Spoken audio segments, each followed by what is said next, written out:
मशहूर लेखक George Orwell ने अपनी किताब 1984 में एक ऐसे डरावने भविष्य की कल्पना की थी जहां नागरिकों पर सरकार 24 घंटे नजर रखेगी, उठते बैठते सोते जागते। Big brother is watching you. आपके हर कदम, हर सांस और धीरे धीरे आपके सोच तक पर सरकार की नजर और उसके बाद कंट्रोल होगा। जब यह किताब लिखी गई थी तब लोगों को लगा होगा कि यार ये तो सिर्फ एक डिस्टोपियन फैंटेसी है, एक काल्पनिक कहानी है जो कभी सच नहीं होगी। लेकिन आज दुनिया के कई देशों में ये ऑरवेलियन फ्यूचर सच बन चुका है, खासकर कि भारत जैसे देश में जो डेमोक्रेसी का रास्ता छोड़कर धीरे धीरे ऑटोक्रेसी के तरफ जा रहे हैं। आज के नए भारत में जब स्टूडेंट्स और नौजवान अपने हक के लिए सड़क पर उतरते हैं, नीट पेपर के मामले में एजुकेशन मिनिस्टर के इस्तीफे की मांग करते हैं, उस समय जंतर मंतर में सरकार सिर्फ प्रदर्शनकारियों की बात सुन नहीं रही थी, उनके चेहरों को रिकॉर्ड कर रही थी, उनकी आइडेंटिटी को मैप किया जा रहा था, उनके हर मूवमेंट को एक डिजिटल रिकॉर्ड में डाला जा रहा था।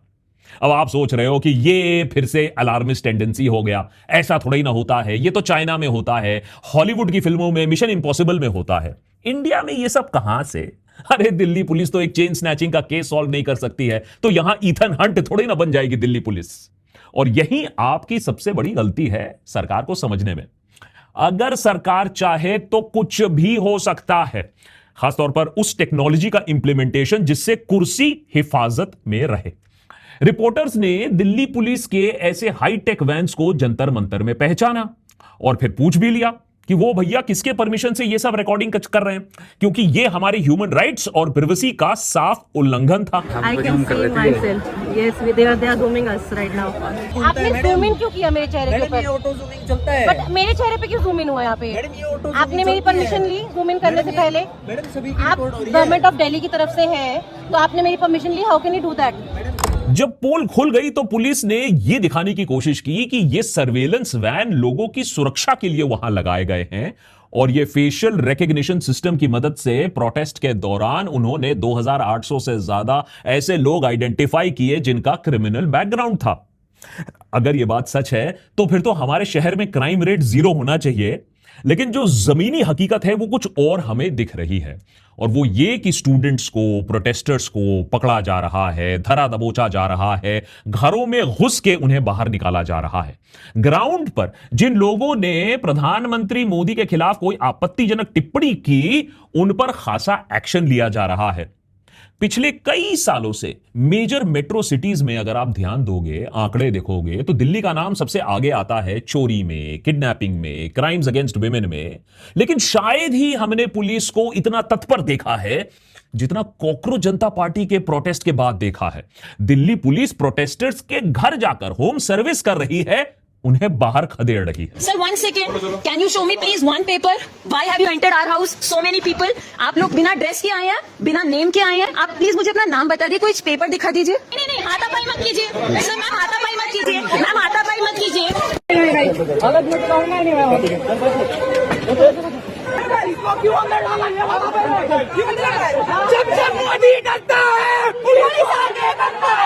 तो जितने भी इसमें प्रोटेस्ट कर रहे थे, कुछ स्टूडेंट यहाँ पे छुपे हुए थे। तो देखिए किस तरीके से इन लोगों के साथ अभी मारपीट हुआ। जो पुलिस से बच गया, उन्हें रास्ते के बीच में सरकारी गुंडे पकड़ रहे हैं और पीट रहे हैं। सरकार अपने बात से पहले ही पीछे हट चुकी है कि वो आंदोलनकारियों पर कोई कार्रवाई नहीं करेगी। सिर्फ दिल्ली ही नहीं, पूरे देश भर में अरेस्ट हुए हैं। यूपी पुलिस बिना नंबर प्लेट के गाड़ी में सादे कपड़ों में प्रोटेस्टर्स को उठा रही है, जैसा कोई मूवी में किडनैपिंग सीन चल रहा हो, या फिर जैसा हमने पाकिस्तान में होते देखा है। लेकिन अगर पुलिस के पास इतनी काबिल तारीफ टेक्नोलॉजी थी लोगों को पहचानने में, तो ये टेररिस्ट्स, भगोड़े बिजनेसमैन, रेपिस्ट को पकड़ने में क्यों नहीं लाया गया काम में? सिर्फ स्टूडेंट्स ही क्यों पकड़े जा रहे हैं? क्यों देश की राजधानी में बॉम्ब ब्लास्ट होता है, वहां यह टेक्नोलॉजी फेल कर जाता है? जज के घर में नोटों की बंडल्स पर आग लग जाती है, तब यह एआई बेस्ड सीसीटीवी सिस्टम काम नहीं कर पाता है। दिल्ली पुलिस आज जेन जी स्टूडेंट्स के पीछे पड़ी हुई है, लेकिन इतने कैमरास के बावजूद हमें यह नहीं पता है कि ये जल्लाद कौन थे जिन्होंने स्टूडेंट्स को इतनी बुरी तरीके से पीटा। क्या ये पुलिस फोर्स का एक हिस्सा थे या शाखा से कोई ब्राउन पैंट्स आए थे? ये टेक्नोलॉजी तब काम नहीं आता है जब दिल्ली के बीचों बीच पैलेट गन्स का इस्तेमाल होता है, वहां एआई फेल कर जाता है। इसीलिए मंत्री जी संसद में बोल कर आते हैं कि जंतर मंतर में टीयर गैस सिर्फ चला है, कोई गन शन नहीं चला है, तो माफी मांगने की तो बात ही नहीं आती है। आज के देशभक्त स्पेशल एपिसोड में सरकार आप पर सर्वेलेंस कर कैसी रही है आपको पता तक नहीं है। क्या यह लीगल है आपको पता तक नहीं है। क्या सच में दिल्ली पुलिस राह चलते लोगों का फेस स्कैन कर रही है आपको पता नहीं है। इसको लेकर कोर्ट केस चल रहा है आपको पता नहीं है, लेकिन इसमें सरकार ने क्या कहा है उसके बारे में भी बात करना जरूरी है। और अगर ऐसे ही सर्वेलेंस चलता रहा तो हमारी डेमोक्रेसी को कितने हद तक डैमेज किया जाएगा वो जानना जरूरी है। और पूरी दुनिया में फेस जो सर्वेलेंस है, फेस सर्वेलेंस, उसको लेकर क्या नियम कानून चल रहे हैं उसके बारे में जानना है, क्योंकि यह मांग शायद हमें भी अब करनी चाहिए। हमारे देश में हम प्रिवेसी को ज्यादा तवज्जो वैसे में ही नहीं देते हैं। नतीजा यह हुआ कि जंतर मंतर पर बैठे उन स्टूडेंट्स की राइट टू प्रिवेसी और फ्री स्पीच छिन गई। उनको मालूम भी नहीं चला कि कैसे यह हो गया। कल आपकी भी बारी हो सकती है, मेरी भी बारी हो सकती है। जिन लोगों को पुलिस आज परेशान कर रही है, घर तक पहुंच जा रही है, उसके पीछे एक मैसेजिंग है। संभल जाओ, सरकार से सवाल मत पूछो, क्योंकि बाद में क्या होगा अब हम तुम्हें दिखा रहे हैं, जिससे एक डर का माहौल क्रिएट हो जाए, लोग अपने आप ही चुप हो जाए। असल की एआई रेस में तो हम बहुत पीछे हैं अमेरिका और चाइना से, दशकों पीछे। लेकिन सर्वेलेंस के मामले में बहुत जल्द शायद हम चाइना और अमेरिका को भी पीछे छोड़ देंगे। और मैं इसलिए यह कह रहा हूं क्योंकि जंतर मंतर में प्रोटेस्ट साइट में दिल्ली पुलिस एआई ग्लासेस पहन के घूम रही थी, जहां लोगों की शक्लें कैद हो रही थी। फोटोग्राफर्स को बाकायदा हायर किया गया था जो पूरे प्रोटेस्ट को रिकॉर्ड कर रहे थे और फिर पूरा डेटा को कंप्यूटर्स में फीड किया जा रहा था। इसके साथ 2 हाईटेक मोबाइल सीसीटीवी सर्वेलेंस इक्शाना गाड़ियां, उनको भी वहां खड़ा किया गया था। संस्कृत में इक्शाना का मतलब होता है देखना या नजर रखना। देख के लग रहा होगा कि ये नॉर्मल सा वैन ही तो है, 2 कैमरा शैमरा लगे हुए हैं। आप बिल्कुल गलत हो गए। ये अपीयरेंसेस पे मत जाइए, क्योंकि ये एक एआई टर्मिनेटर भी है। इस वैन को एक प्राइवेट सिक्योरिटी फर्म ने दिल्ली पुलिस के साथ कोलैबोरेट करके डेवलप किया है। इसमें लगभग 13 advance CCTV high definition cameras लगे हैं। वैन के छत पर 8 कैमरास हैं जो 360 डिग्रीज घूम सकते हैं। एक चिड़िया भी इसके नजरों से बिना कैमरा में कैद हुए मूव नहीं कर सकता है। इसके अंदर एक fully integrated command and control centre है और वहां लाइव एलसीडी स्क्रीन पर प्रोटेस्टर्स हो या जो भी इन कैमरास के रेंज में हो, वो फेशियल डिटेक्शन के जरिए एआई की मदद से कैमरा में कैद हो जाते हैं, रिकॉर्ड हो जाते हैं, आइडेंटिफाई हो जाते हैं। अब यह सिस्टम आधार के डेटा पर चल रहा है, वोटर कार्ड के डेटा पर चल रहा है। सरकार ने हमें ना बताया है, ना बताएगी। मतलब भीड़ में खड़ा हर एक स्टूडेंट, हर एक पत्रकार, हर एक एडिटर, हर एक इंसान का चेहरा हर सेकंड स्कैन हो रहा है। हाई स्पीड स्कैनिंग चल रही है, डिजिटल प्रोफाइल्स मैच हो रहे हैं और डेटा को सेव कर दिया जा रहा है। मान के चलो कि पूरा जंतर मंतर दिल्ली पुलिस का एक बिग बॉस बना हुआ था, एक बिग बॉस हाउस था। कल हो सकता है जब मैं या एडिटर पासपोर्ट रिन्यू करने जाएं तो सरकार फाइल में देखे जंतर मंतर गए थे, फिर पूछा भी जा सकता है कि क्यों गए थे। इसे कहते हैं डेटा सेंट्रलाइजेशन। फॉर एग्जाम्पल, आज दिल्ली में एक ट्रैफिक इंस्पेक्टर भी आपके गाड़ी का लाइसेंस प्लेट देखकर 1 सेकंड में अपने फोन में आपके गाड़ी का पूरा history, geography, owner, insurance, pollution data सब कुछ निकाल सकता है। ठीक वैसे ही एआई के मदद से आपका चेहरा आपका लाइसेंस प्लेट है और सरकार आपको पूरी तरीके से मैप कर सकता है, आपकी जिंदगी को ट्रैक कर सकता है। कमाल की बात यह है कि इस सर्वेलेंस सिस्टम के लिए सरकार ने ना कोई टेंडर, ना कोई कॉन्ट्रैक्ट, ना डेटा कैसे हैंडल किया जाएगा, कोई भी एग्रीमेंट को पब्लिक नहीं किया है। 2022 में आईएफएफ या इंटरनेट फ्रीडम फाउंडेशन ने जब दिल्ली पुलिस से टेंडर डॉक्यूमेंट्स मांगे तो उन्होंने नेशनल सिक्योरिटी का हवाला देकर रिजेक्ट कर दिया रिक्वेस्ट को। चलो भाई मान लेते हैं नेशनल सिक्योरिटी की बात है, चीजों को प्राइवेट रखना जरूरी है, लेकिन दूसरी तरफ वही प्राइवेट वेंडर जिसने इसको सिस्टम को डेवलप किया है दिल्ली पुलिस के साथ, वो इस बात का प्रचार जरूर कर रही है कि देखो हमारे पास कितनी एडवांस टेक्नोलॉजी है। दिल्ली पुलिस के पास इतनी शानदार टेक्नोलॉजी होने के बावजूद हर साल बाकी मेट्रो सिटीज के कंपैरिजन में दिल्ली लगभग 5 से 6 गुना ज्यादा क्रिमिनल केसेस दर्ज करता है। मेट्रो सिटीज में सबसे ज्यादा रेप्स दिल्ली में होते हैं, पूरे देश में सबसे ज्यादा चोरियां दिल्ली में होती है, स्नैचिंग, एक्सटॉर्शन के केसेस लगातार बढ़ रहे हैं, जिसका सॉल्विंग रेट एक्चुअली घट रहा है। रेड फोर्ट के सामने इतना बड़ा ब्लास्ट हो जाता है, हर साल 6000 से ज्यादा बच्चे राजधानी में गायब हो जाते हैं। दिल्ली पुलिस यहां फेशियल रिकॉग्निशन टेक्नोलॉजी का इस्तेमाल करके इन नंबर्स को, इन आंकड़ों को कम क्यों नहीं कर सकता है? जहां की पुलिस को 12,000 करोड़ रुपए के ज्यादा फंडिंग मिलता है, तो हम आपसे यह भी उम्मीद नहीं कर सकते हैं कि थोड़ा क्राइम कम कर दो, थोड़ा किडनैपिंग कम कर दो, थोड़ा मोलेस्टेशन कम कर दो। लेकिन देखो कहां इस्तेमाल हो रहा है। बच्चे जहां एग्जाम पेपर लीक के खिलाफ जस्टिस मांग रहे हैं, इंसाफ मांग रहे हैं, उनके परमिशन के बिना हर सेकंड वीडियोग्राफ किया जा रहा है। असल क्राइम रोको ना रोको, फेशियल रिकॉग्निशन का इस्तेमाल यहां हो रहा है। जो बच्चे सरकार के खिलाफ अपनी आवाज उठा रहे हैं, और यही सर्वेलेंस स्टेट का सबसे बड़ा संकेत है कि आप एक ऐसे स्टेट का हिस्सा बन चुके हो जहां आपको मालूम तक नहीं चलेगा और आपको रिकॉर्ड किया जाएगा, आपके खिलाफ सबूत इकट्ठा किया जाएगा, आपको फंसाने की तैयारी की जाएगी। और दुख की बात यह है कि जब तक हमें यह बात समझ में आएगी, जब तक हम अपने आप को ट्रैप्ड फील करेंगे, तब तक हमारे सारे अधिकार, हमारी सारी प्राइवेसी हमसे छिन चुकी होगी। इसीलिए मैं कहता हूं थोड़ा जागरूक होना जरूरी है कि किस तरीके से हमारे प्राइवेसी का हनन हो रहा है और हमारी जिंदगी पर क्या इंपैक्ट पड़ेगा। क्योंकि यह बात समझ लीजिए, पब्लिक ही नहीं, प्राइवेट स्पेसेस में भी, इंटरनेट पर भी आप पर सर्वेलेंस चल रहा है। इसीलिए मैं नॉर्ड वीपीएन का इस्तेमाल करता हूं। नॉर्ड एक लेयर ऑफ सेफ्टी देता है मुझे from online surveillance. Nord VPN आज के हमारे एपिसोड पार्टनर्स हैं।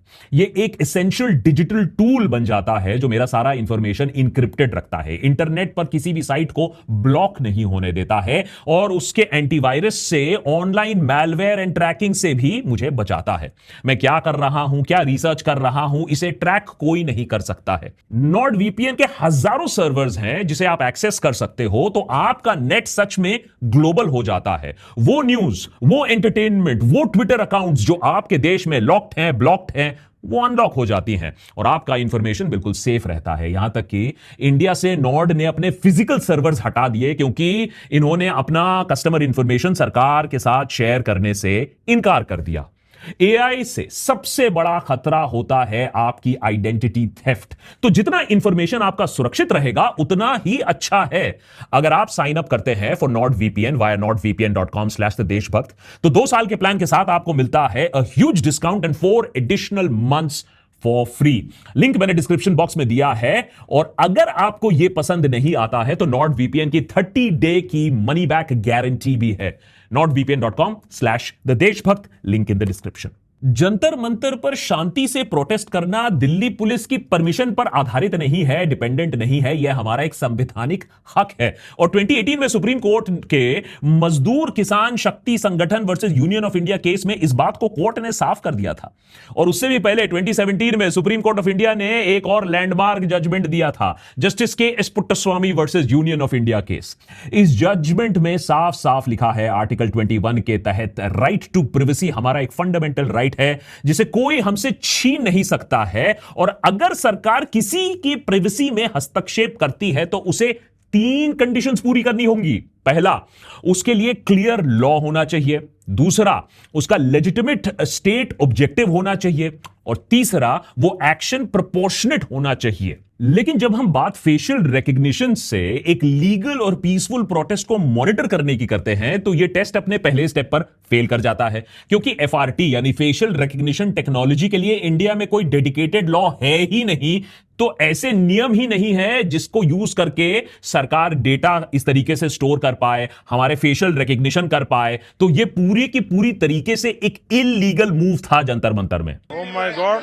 इसी बात को लेकर जेएनयू स्टूडेंट लीडर ओइशी घोष ने सुप्रीम कोर्ट में पीआईएल भी दर्ज की है। आरोप लगाया है कि जंतर मंतर पर प्रोटेस्ट करने वाले स्टूडेंट्स और एक्टिविस्ट की पुलिस लगातार सर्वेलेंस कर रही है, जो कि उन्हें नहीं करना चाहिए, जो कि इलीगल है।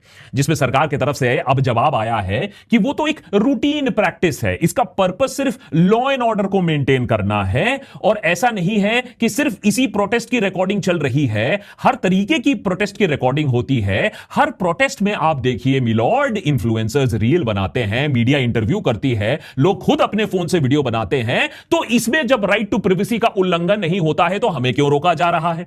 जिसमें पिटिशनर्स ने साफ तौर पर थोड़ा कॉमन सेंस लगाते हुए जवाब दिया कि एक जर्नलिस्ट या प्रोटेस्टर के फोन से वीडियो बनाना और सरकार के सर्वेलेंस कैमरा से रिकॉर्डिंग करना बिल्कुल अलग है। इट्स अ सैड फैक्ट कि कोर्ट में यह बात समझानी पड़ रही है। सरकार के पास अरेस्ट करने की, इन्वेस्टिगेशन करने की, इंस्टीट्यूशंस को इन्फ्लुएंस करने की, पावर को मिसयूज करने की शक्ति, क्षमता है, जो कि इन कंपैरिजन कोई जर्नलिस्ट या कोई आदमी अपने कैमरा फोन से नहीं कर सकता है। इसी के साथ उन्होंने मीडिया रिपोर्ट्स का भी हवाला दिया, जिसके अनुसार पुलिस जिस फेशियल रिकग्निशन टेक्नोलॉजी का इस्तेमाल कर रही है उसकी एक्यूरेसी सिर्फ 70 to 80% के आसपास बताई जाती है। अब आप सोचिए, सिर्फ 80% मैच के बेसिस पर किसी को सस्पेक्ट बना देना, किसी को गुनहगार बना देना।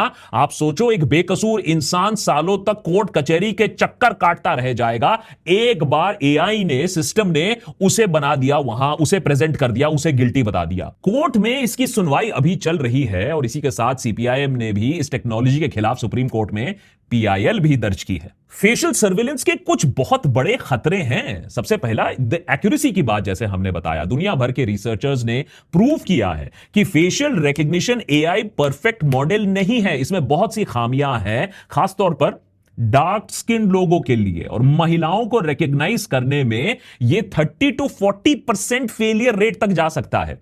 अब क्या होगा अगर भीड़ में पुलिस ने एआई सिस्टम यूज किया, आपका या मेरा चेहरा वांटेड क्रिमिनल में आ गया?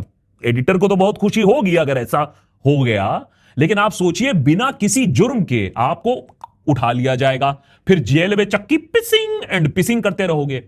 यूके, यूएस में तो ऐसे केसेस हुए भी हैं और गलत आइडेंटिफिकेशन भी हुआ है, इनोसेंट लोग जेल भी जा चुके हैं, फिर उन्हें अपनी बेगुनाही को सबूत करना पड़ा। लेकिन याद रखिए, वहां अगर ऐसा हो जाता है तो आप स्टेट को सू कर सकते हो, पुलिस डिपार्टमेंट को सू कर सकते हो, बहुत सारा पैसा भी ला सकते हो। यहां तो आपकी जिंदगी निकल जाएगी बस जेल से बाहर आते आते। अब इनसे मिलिए, ये बिहार के किशनगंज जिले के मोहम्मद सदाकत हैं। इन्हें अभी पेपर लीक प्रोटेस्ट से जुड़े होने के आरोप में इनका नाम एफआईआर में आया है। लेकिन दिक्कत यह है कि इन्होंने वीडियो रिलीज करके कहा, पीछे फ्लैग दिखाकर भी यह कहा कि ये तो रशिया में है पिछले कुछ महीनों से। बिहार पुलिस, अब यह हमको समझाना पड़ेगा कि फेशियल रिकग्निशन टेक्नोलॉजी उन्होंने ऐसा लगाया कि रशिया में बैठा इंसान भी बिहार में दिख गया।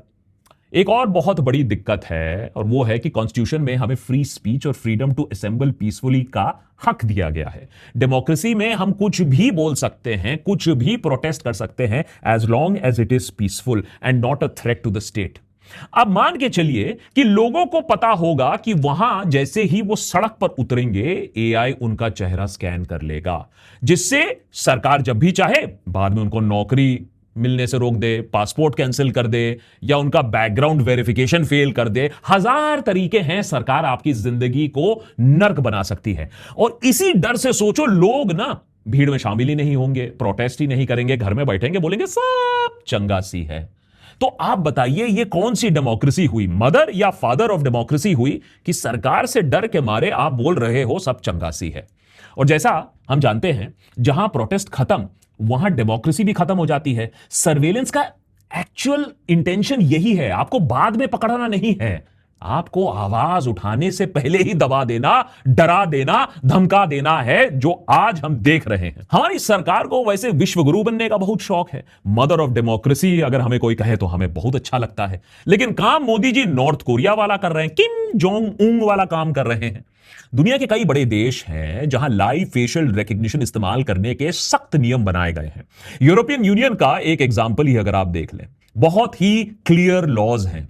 लेकिन भारत सरकार को गद्दी से मतलब है, पब्लिक गुड से मतलब नहीं है, लॉ से मतलब नहीं है। ईयू में पब्लिक प्लेसेस में, by the way, public places में रियल टाइम फेशियल रिकग्निशन का इस्तेमाल नॉर्मली बैंड है। मतलब पुलिस या अथॉरिटीज हर आने जाने वाले इंसान का फेस स्कैन नहीं कर सकती है, चाहे वहां कोई प्रोटेस्ट ही चल रहा हो। सिर्फ इतना ही नहीं, इंटरनेट या सीसीटीवी फुटेज से लोगों के फेशियल इमेजेस कलेक्ट करने का, फेशियल रिकग्निशन डेटाबेस बनाने का कोई परमिशन नहीं है, इसे भी इलीगल माना जाता है। हां, कुछ थोड़ी बहुत रियायत जरूर दी गई है, that is what is practical law. जैसे अगर किसी गुमशुदा बच्चे या ह्यूमन ट्रैफिकिंग विक्टिम को ढूंढना हो, किसी टेररिस्ट का इंटेलिजेंस मिला हो, या फिर कोई सीरियस क्राइम में किसी स्पेसिफिक सस्पेक्ट को आइडेंटिफाई करना हो, तब आप ये टेक्नोलॉजी इस्तेमाल कर सकते हो। लेकिन इन सिचुएशन में भी पुलिस अपनी मर्जी से काम नहीं कर सकती है। फेशियल रिकग्निशन इस्तेमाल करने के लिए कोर्ट से आपको लिखित में परमिशन लेनी होती है, तब आप ये डेडली टेक्नोलॉजी यूज कर सकते हो। अमेरिका में अभी तक फेशियल रिकग्निशन टेक्नोलॉजी को रेगुलेट करने के लिए कोई नेशन वाइड फेडरल लॉ नहीं है, लेकिन देखिए वहां भी 23 स्टेट्स में स्ट्रिक्ट लॉज पास किए गए हैं, जिससे लोगों के बायोमेट्रिक या फेशियल रिकग्निशन पर काफी ज्यादा कड़े रिस्ट्रिक्शंस लगाए गए हैं। और फिर आता है ऑपोजिट केस स्टडी, चाइना। और हम तो जानते ही हो आप, भारत देश और मोदी सरकार चाइना के कितना बड़ा फैन है। चाइना में सड़क चलते इंसान से लेकर टॉयलेट में पेपर, अगर टिश्यू भी आपको निकालना हो उसके लिए भी फेस स्कैन करना होता है, और इसी से चाइना का सोशल क्रेडिट सिस्टम चल रहा है। दुनिया भर में ये इनफेमस है। ये क्या एक डार्क फ्यूचर दिखाता है, जहां सरकार चाहे तो आपका टैक्सी में जाना बंद कर सकता है, आपका फोन लाइन बंद कर सकता है, सब कुछ आपके चेहरे को ट्रैक करते हुए। इंडिया में भी लगता है मोदी सरकार इसी टेक्नोलॉजी को अपनाना चाहती है। पुलिस ऑलरेडी धड़ल्ले से इस टेक्नोलॉजी का इस्तेमाल कर रही है, बिना किसी रोक टोक के, बिना किसी सिस्टम के। सवाल यह है कि क्या हम अपने देश को ऐसा ही एक सस्ता वर्जन ऑफ चाइना बनाना चाहते हैं, या यूरोप जैसा एक फ्री डेमोक्रेसी बनाना चाहते हैं, या अथॉरिटेरियन सिस्टम अपनाना चाहते हैं? क्योंकि अभी जिस डायरेक्शन में हम जा रहे हैं, जिस तरीके से दिल्ली पुलिस काम कर रही है, वो ज्यादा चाइना, नॉर्थ कोरिया की तरफ है रादर देन यूरोप या अमेरिका। दुख की बात यह है कि सरकार के प्रेशर में आकर दिल्ली पुलिस इस टेक्नोलॉजी का इस्तेमाल प्रोटेस्टर्स, स्टूडेंट्स, यहां तक कि उनके घरों तक पहुंच के कर रही है, उन्हें अरेस्ट कर रही है। लेकिन यही फुर्ती, यही तंदुरुस्ती क्रिमिनल केसेस में नहीं लगाया जा रहा है। आपके पास टेक्नोलॉजी है, आपके पास काबिलियत है क्राइम कम करने के लिए, लेकिन आप अपनी पूरी क्षमता बस सरकार के लिए काम कर रहे हो, बच्चों की आवाज दबाने के लिए काम कर रहे हो। एआई सर्वेलेंस को लेकर हमारी एक ही डिमांड है कि इसके लिए एक क्लियर कानून होना चाहिए, जिससे इसके इस्तेमाल करने के कंडीशन साफ कर दिए जाए। डेटा स्टोरेज कहां होगा, इस्तेमाल कौन करेगा, पुट्टस्वामी जजमेंट को सही तरीके से लॉ की किताब से निकालकर सड़क पर इंप्लीमेंट करो, वरना हम भी चाइना और नॉर्थ कोरिया तक ही बन जाएंगे। लेकिन एक फर्क होगा, और फर्क यह है कि चाइना यह सब करने के बावजूद इकोनॉमी अमेरिका से उसकी टक्कर ले रही है, और हम इतना ज्यादा सर्वेलेंस के बावजूद हमारी इकोनॉमी अभी बांग्लादेश के साथ पर कैपिटा में हम लड़ झगड़ रहे हैं कि are we better than Bangladesh. और इसका लिंक है, इकोनॉमिक्स के साथ है, देश की भलाई के साथ है। क्योंकि अभी हो क्या रहा है, हम चवन्नी छाप पॉलिटिक्स और मोटा भाई के सर्वेलेंस में ही फंसे हैं। जब उससे बाहर आएंगे तब शायद कुछ तरक्की कर पाएंगे, कुछ बड़ा सोच पाएंगे। नहीं तो अभी जिस राह पर निकल पड़े हैं, तो ईडी अमीन का युगांडा बनकर ही हम रह जाएंगे, पूरी दुनिया हम पर हंसेगी।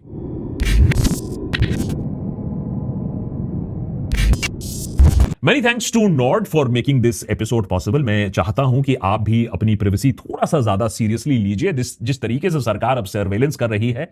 अगर आप साइन अप करते हैं फॉर NordVPN via nordvpn.com/thedeशभक्त, तो 2 साल के प्लान के साथ आपको मिलता है huge discount and 4 additional months for free. Link description में जाके देखा है, आप प्लीज जाकर देखिए all the benefits of using NordVPN। 30-day money back guarantee if you're not satisfied। Many thanks for watching। More episodes coming up।